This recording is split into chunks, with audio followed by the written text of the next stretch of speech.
lagi sama aku Karina, selamat datang. Hari ini aku mau cerita yang menarik seperti biasa buat teman-teman semua. Jadi aku saranin teman-teman siapin makanan, snack, cemilan apapun itu untuk nemenin kalian dengerin cerita aku, oke? Jadi untuk cerita kali ini terjadi pada tahun 2011 di Detroit, Michigan. Di kota ini ada seorang dokter yang namanya Dr. Fada. Dr. Fada ini tuh dia adalah seorang onkologis atau ahli kanker. Saking terkenalnya dokter ini, dia tuh sampai sukses banget, sampai dia bisa bikin sekitar 7 klinik dimana dia tuh kayak nge-hire onkologis lainnya, ahli kanker lainnya di bawah dia gitu. Jadi kayak Dr. Fada ini tuh jadi semacam bos dari klinik-klinik dan dokter-dokter lain di bawahnya gitu. Dokter ini tuh bener-bener reputasinya bagus banget, terutama dia tuh spesialis kanker ya. Jadi kalau misalkan ada orang nih, misalkan di penduduk Detroit ini, misalkan dia konsultasi nih ke dokter umum, terus nanti kalau misalkan dokter umum mencurigai ada benjolan atau enggak ada ciri-ciri kanker, pasti dokter umum tuh selalu merujuk ke Dr. Fada ini. Kalau misalkan dokter ahli kanker yang ada di Detroit ini kayak susah banget bikin appointment, kayak misalkan harus ngantri berjam-jam. Nah, beda dengan Dr. Fada ini. Jadi karena Dr. Fada ini kayak punya banyak banget klinik, jadi dia selalu bisa mengatur janji appointment untuk pasien-pasiennya biar nggak nunggu terlalu lama. Bahkan saking banyaknya nih pasiennya si Dr. Fada ini. Si Dr. Fada ini tuh sampai sehari bisa melayani sekitar 70 sampai 80 orang pasien. Nah, kalau misalkan buat aku sendiri, aku bukan orang medis, aku nggak ngerti soal perdokteran, dan mungkin kalau misalkan kalian adalah seorang dokter yang nonton ini, mungkin kalian bisa agak-agak curiga ya nggak sih, kayak kok bisa gitu dalam sehari satu dokter melayani 80 orang, kok bisa gitu? Apakah itu mencurigakan buat kalian? Kalian tulis komen di bawah, oke? Jadi katanya nih Dr. Fada ini untuk menangani satu orang pasien aja cuma butuh sekitar 2 menit. Kita nggak tahu sih, untuk aku orang awam ya, aku nggak ngerti apakah mungkin karena dia sudah profesional, udah sering banget ngelayanin pasien, mungkin kayak sekitar 2 menit dia udah bisa lihat, oh mungkin kamu kena kanker. Dalam 2 menit dia udah bisa nentuin, udah bisa mendiagnosa pasiennya kayak gimana, aku nggak ngerti. Anyway, kalau misalkan kita posisikan diri kita sebagai pasien nih, misalkan kita kan kayak sakit, terus kita dalam posisi yang lemah, vulnerable, kita kayak rapuh banget. Kadang-kadang kalau misalkan dalam kondisi yang rapuh, kita butuh harapan ya nggak sih? Jadi kayak dokter manapun yang ngasih kita harapan tuh pasti kita jadi percaya-percaya aja ya nggak sih? Kayak mana ada sih kita suuzon gitu sama dokter yang memang kita percaya untuk menolong kita gitu. Tapi kasus kali ini tuh agak beda nih. Pada satu hari kliniknya Dr. Fada ini tuh kayak meng-hire seorang manajer yang namanya George. Jadi George ini sebenarnya nggak ada kuliah atau nggak ada keahlian di bidang medis sama sekali. Dia cuman ahli dalam hal managing, jadi mengatur. Jadi dia tuh kayak jago banget mengatur jadwal pasien biar nggak bentrok, biar cocok untuk semua pihak gitu. Biar manajemen dia sangat amat berpengalaman gitu kan. Nah, sekitar 1 minggu apa 1 bulan setelah George ini kerja di kliniknya Dr. Fada, tiba-tiba ada 3 orang dokter yang di bawah naungan Dr. Fada ini tuh mengundurkan diri. Dan pastinya karena George kan manajer nih, dia ngatur janji pasien dengan dokter kan. Terus tiba-tiba ini ada 3 dokter yang resign gitu. Otomatis George kayak pusing harus ngatur ulang janji sama pasien-pasien yang lain, ya nggak sih? Akhirnya George memberanikan diri untuk nanya ke salah satu dokter kayak, kenapa sih alasannya resign? Terus kok bisanya gitu 3 orang dokter barengan resign? George nyamperin salah satu dokter ke dalam satu ruangan, dan memang di gedung di kliniknya Dr. Fada ini tuh kayak banyak banget CCTV yang bisa dibilang sih kayak terlalu berlebihan banyaknya, kayak hampir setiap sudut selalu ada CCTV. Dan ketika George nanya gitu ke salah satu dokter yang resign, dokter itu bilang, aduh sorry, aku nggak bisa jawab sekarang karena ada CCTV. Gimana kalau kita cari tempat lain untuk ngobrol gitu. Akhirnya dokter yang mau resign itu ke basement, ngajak si George ke basement karena di basement katanya nggak ada CCTV. Dan akhirnya di basement itu ngobrol lah antara si dokter yang mau resign ini dengan George. Kurang lebih percakapannya itu kayak gini. Jadi ini kan di basement nih posisinya. Jadi si dokter yang mau resign ini bilang sama George, alasan kenapa aku resign adalah karena Dokter Fada membunuh orang-orang. Terus George bilang, hah maksudnya gimana gitu kan. Secara Dokter Fada gitu yang udah ngomongin Dokter Fada ini tuh kayak terkenal banget. Terus si dokter yang barisan ini bilang gini, George, kamu nyadar gak sih kalau Dokter Fada ini tuh gak pernah libur? Terus George bilang, iya juga sih, karena kan memang dia sibuk banget, terus pasiennya banyak, ya wajar dong ya kan. Dokter ini bilang, bulan kemarin Dokter Fada memutuskan untuk libur. Terus George bilang, ya terus? Dokter ini bilang, emang sih kalau sebenarnya Dokter Fada ini tuh nggak seneng kalau misalkan ada dokter lain yang menangani pasiennya dia.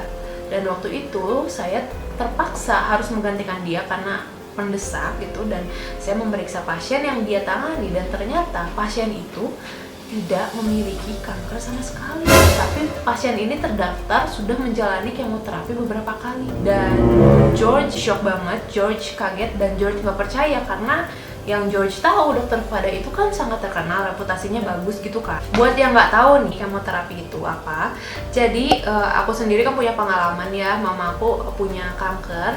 Dan kemoterapi itu adalah, kalau nggak salah nih ya, correct me if I'm wrong, jadi kemo itu adalah salah satu tahapan untuk treatment orang yang kena kanker. Jadi biasanya nih kalau misalkan orang udah kanker terus dioperasi, biasanya harus menjalani kemoterapi. Kemoterapi itu semacam cuci darah kalau nggak salah, dimana bikin efek itu sakit banget ketika dijalankan, sampai kayak ujung-ujung kuku tuh bisa gosong, item-item, terus bisa bikin rambut rontok, bikin botak. Jadi kanker itu sebenarnya nggak bikin rambut rontok, tapi kemoterapi yang bikin rambut jadi rontok. Dan ya kurang lebih kemo itu kayak gitu. Memang kata dokter yang Morrison ini, Dokter Fada itu sudah mengkemoterapi pasien-pasien yang sebenarnya nggak punya kanker. George mendengar pernyataan si dokter yang Morrison ini kan nggak percaya gitu aja dong. Akhirnya George memutuskan untuk oke, aku bakalan menyelidiki sendiri sebenarnya bener atau enggak nih yang diomongin si dokter ini. Akhirnya George, karena George kan memang dia kerjaannya manajer ya, otomatis dia kan punya akses untuk melihat dokumen-dokumen pasien yang ada. Dan George memang menemukan ternyata bener aja hampir kayak 9 dari 10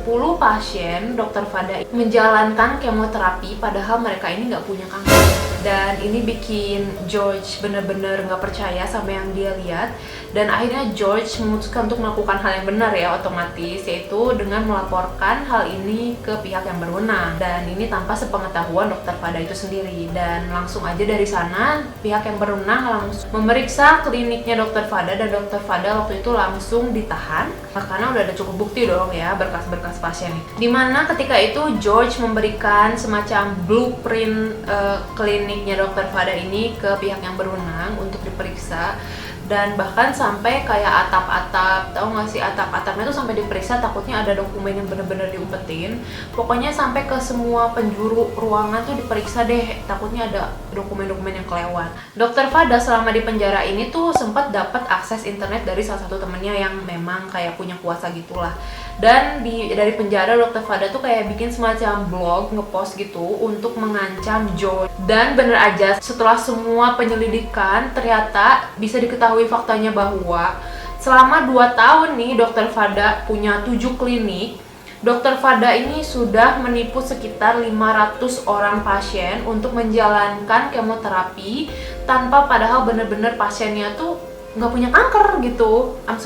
550 pasien, yang dimana pasien-pasien Dokter Fada ini tuh sampai mereka tuh bener-bener rontok, sampai susah jalan, sampai nggak bisa functioning secara normal gitu, bener-bener kayak bener-bener yang awalnya sebenarnya sakitnya ringan, sekarang malah jadi makin parah karena harus menjalankan kemoterapi yang sebenarnya harusnya nggak harus dijalanin. Bahkan beberapa pasien itu sampai mereka tuh kehabisan kayak asuransi kesehatan gitu, karena kan mungkin kayak ada limitnya gitu. Dan iya, namanya kemoterapi itu kan pasti nggak murah ya nggak sih, dan nggak semua pasien itu tajir kan. Pasti banyak juga pasien-pasien yang sampai bela-belain ngejual apa gitu harta bendanya, ada yang belain untuk minjem uang dulu sama orang gitu, dan ini benar-benar merugikan pasien-pasien sebanyak 550 orang. Dan untuk Dokter Fada itu sendiri, dalam jangka waktu 2 tahun Dokter Fada memperoleh keuntungan sebanyak 35 juta US dollar. Dan itu tahun 2011, itu nggak tahu tuh berapa rupiah tuh, sekitar segitu. Dan mungkin kalian penasaran ya nggak sih, ada nggak sih pasien yang sampai fatal banget sampai meninggal? Jawabannya adalah ada, yaitu satu orang pasien di mana dia itu adalah seorang pensiunan, manajer keuangan gitu. Jadi kayak udah tua, udah kayak kakek gitulah, di mana dia tuh kayak hobinya main golf, dan pada suatu hari dia sakit, dia datang ke dokter umum, dan di dokter umum dia dirujuk ke dokter Fada ini. Dimana dokter Fada tuh kayak nggak pakai lama langsung menyimpulkan kalau pasien ini butuh kemoterapi, padahal sebenarnya dia nggak punya kanker, guys. Dan akhirnya karena harus menjalani kemoterapi ini, sistem imunnya pasien satu ini tuh kayak terganggu banget, sampai suatu hari si pasien ini tuh dia punya luka di kaki, dan itu menyebabkan dia harus diamputasi kakinya gara-gara dia menjalankan kemo gitu.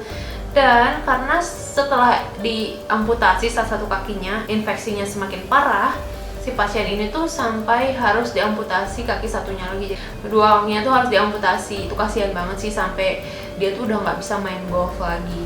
Dan pada akhirnya pasien ini karena kanker yang memang baru-baru gitu. Setelah dokter Fada dia beneran punya kanker gitu. Bahkan istrinya tuh sampai sedih banget. Istrinya tuh seorang yang religius. Dia bilang dia bisa maafin siapa aja, tapi dia bilang dia nggak tahu gimana caranya untuk memaafkan dokter Fada, karena dokter Fada lah suaminya jadi menderita kayak gitu. Akhirnya nih balik lagi ya, waktu dokter Fada pertama kali ditangkap, pasien-pasien yang sebelumnya kayak punya janji ke dokter Fada ini tuh kayak mereka recheck ulang, kayak mereka tuh nyari opini-opini yang lain, dan ternyata bener aja terbukti kalau pasien-pasien yang harusnya ke dokter Fada ini tuh memang gak punya kanker gitu. Dan akhirnya dokter Fada di penjara selama 4 tahun sambil nunggu persidangannya berlangsung. Akhirnya ketika persidangan berlangsung, dokter Fada mengaku bersalah atas semua tuntutan. Ya iyalah, ya jelas dong, korbannya aja sampai 550 gitu. Dimana kan waktu itu 2015 persidangannya, dan saat itu dokter Fada tuh kayak umurnya sekitar 50 tahun, jadi udah tua banget ya. Dimana akhirnya hakim memutuskan kalau dokter Fada ini bersalah, dan hakim memutuskan akan menghukum dokter Fada selama 45 tahun penjara. Jadi ya bisa dibilang sih seumur hidup juga sih, karena kan memang dokter Fada udah tua gitu kan. Kecuali kalau misalkan dokter Fada ternyata panjang umur, pasti orang-orang sebel banget sih. Dan dokter Fada juga berhutang sebanyak 17 juta US dollar kepada pemerintah, dimana harusnya George itu dapat semacam komisi dari pemerintah ya, karena kan George yang mengungkap penipuan ini kan. Tapi karena George ini luar biasa baik banget ya, jadi dia tuh ingin uang ganti rugi itu tuh dikasih ke pasien-pasien yang udah dirugiin, baru deh sisanya untuk dia gitu. Dan dimana akhirnya George ini mendapat 300 US dollar atas jasanya mengungkap kejahatan dokter Fada ini. Nah, karena semua ini terungkap karena George, akhirnya George sekarang berubah profesinya menjadi healthcare consultant. Jadi kayak kalau misalkan orang sakit nih, dia konsultasi ke George untuk sama si George tuh dikasih tahu, di rekomendasiin dokter mana yang memang terpercaya, dokter mana yang memang benar gitu. Nah guys, segitu dulu cerita aku hari ini. Jangan lupa di like, di komen, di subscribe, di share. Makasih banyak udah nonton. Sampai ketemu di video selanjutnya. Bye!